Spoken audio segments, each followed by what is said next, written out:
On se retrouve pour le pronostic du quintet de ce vendredi. Nous serons le 7 mai et on prendra la direction de Vincennes pour un quintet en Réunion 1, course 4.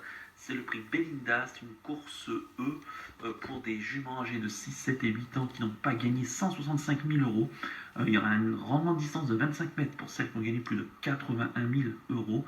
2850 mètres à parcourir, on est sur la grande piste de Vincennes et elles seront 13 seulement au départ. Donc de ce, certes, pas beaucoup de partants, mais pour les places, je pense que c'est ouvert, même si je pense qu'on a quand même des bases assez fiables dans l'ensemble.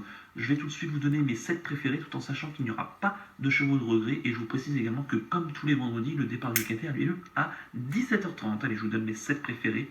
J'ai retenu en tête le 13, Escapade, la pensionnaire de Jacques Bruno, la drive de Johan Le Bourgeois.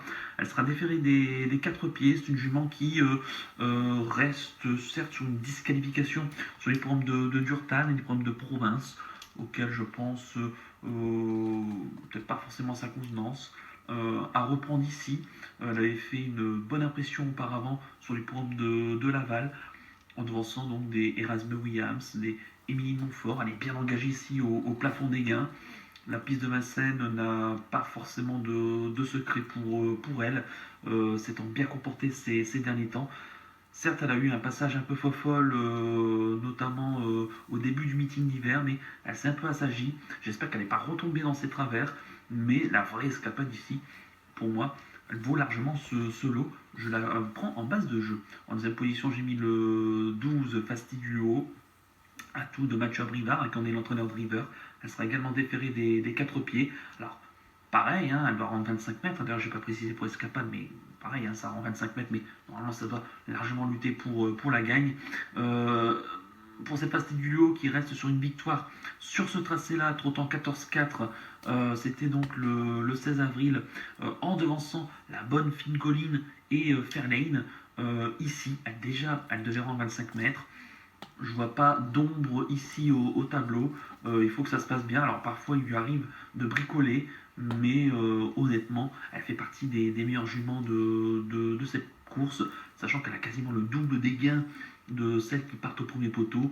Normalement, en classe pure, ça doit largement lutter sur le podium si ça reste sage et même aux 25 mètres.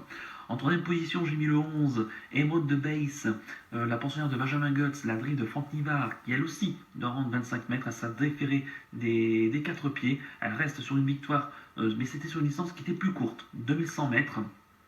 D'ailleurs, j'y croyais beaucoup ce jour-là. Elle lançait une bonne écume du Fuerte qui terminait deuxième et Esperanza JM à distance troisième. Attention, hein, c'est une jument qui a déjà trotté avec des juments comme Electra du Vivier, Hélène ici ou Erdelios, donc des bonnes juments ici. C'est voilà, c'est un bon engagement, je pense, pour elle, même aux 25 mètres. Devant, il faut. Il n'y a pas énormément d'opposition, je pense. Pour moi, donc, ce sera les deux du 25 mètres qui seront leur principale opposante. Mais attention, hein, la bonne Emerald de Weiss, qui s'était classée deuxième sur ce parcours, ici, a vraiment une belle carte à jouer. Donc attention à elle, cette Emerald de Weiss, si ça reste au trop, parce qu'il peut également lui arriver de bricoler, mais si elle reste sage à bout à l'heure du parcours, elle jouera les belles places. Au moins. En quatrième position, j'ai mis le 7, Étoile de Giel, la pensionnaire de Jean-Luc Dersoir, la drive d'Alexandre Abrivard, elle restera ferrée. On a l'habitude avec elle. Bon, c'est une jument qui pour moi est pétrie de qualité, mais qui reste très folle. Ici, d'ailleurs, elle l'a montré la dernière fois au Croisé-la-Roche le 29 mars, s'étant montrée fautive. À noter qu'elle a couru 2 fois Vincennes pour autant d'échecs. Mais c'était il y a un moment. Mais je pense que la vraie étoile de JL ici disposerait d'une bonne chance. On ne devance pas des chevaux comme El Capitano, hein, qui a couru Trophée Vert pour rien. Notamment, c'était à Rouen-Moncanchy l'automne dernier. Non, pour moi, il lui suffirait de rester sage d'un bout à l'autre du parcours pour jouer les très bons rôles. Maintenant, où est-ce qu'elle en est? À Alexandre Abrivard de l'amener le plus loin possible. En cinquième position, j'ai mis le 2, Énergie Méritée, la pensionnaire d'Éric Hautebert, qui en est l'entraîneur driver, Alors à noter qu'elle sera déférée des antérieurs et elle se restera ferrée des postérieurs.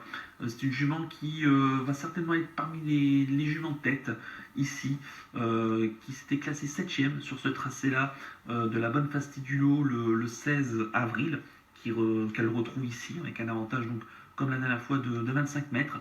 Maintenant, voilà, elle va être parmi les juments de tête, elle va être aller déférer des postérieurs. On va pas non plus, je pense, être trop offensif. Je pense que lorsqu'elle s'est terminée 7ème sur ce tracé-là, je pense qu'on était quand même allé un peu vite.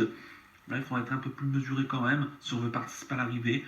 Mais elle est assez courageuse ici. Elle a la moyen de garder une place.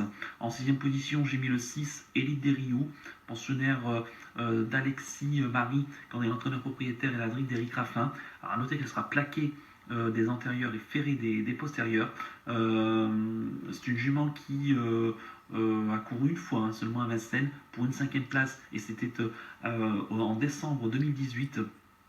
Elle vient de faire en tout cas, elle a 3 parcours dans les jambes cette année et à noter que la dernière fois elle terminait 3ème sur l'herbe d'Arras. Alors certes, c'est pas une gagneuse, peut-être plus vue en province, mais on a fait quand même appel à Éric Raffin. C'est qu'on doit certainement y compter, l'engagement est bien au premier échelon, pourquoi pas, pour pimenter les rapports, pour une 4-5e place. Et enfin en 7ème position, j'ai mis le 4, Féline Delaveau, la pensionnaire de Richard Joly, quand on est l'entraîneur de Rivers propriétaire. Elle sera déférée des 4 pieds. Alors elle est très luteuse, très accrocheuse. C'est une véritable métronome. Il n'y a pas grand-chose à lui reprocher. Elle s'était déjà imposée elle a déjà participé à l'arrivée sur la petite piste de Vincennes.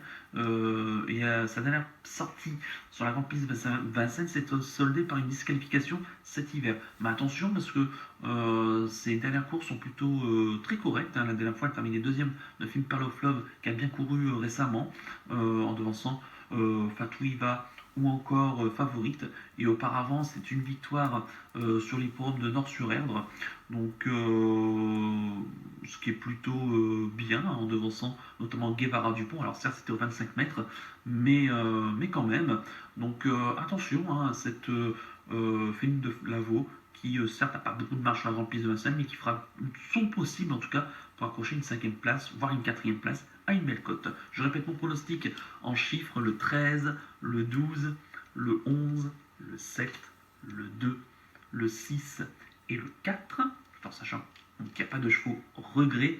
Mon coup de cœur pour ce quintet, écoutez, ça sera le 11, Émeraude de Base, que j'avais pris déjà en coup de cœur la dernière fois. Et là, j'y compte de nouveau avec elle. Donc, même si elle dort en 25 mètres, mais je la pense capable de tourner au moins autour des autres. Et pourquoi pas lutter pour la victoire si ça se passe bien.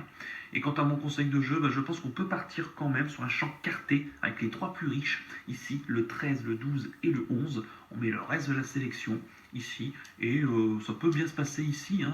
Franchement, les 3 plus riches.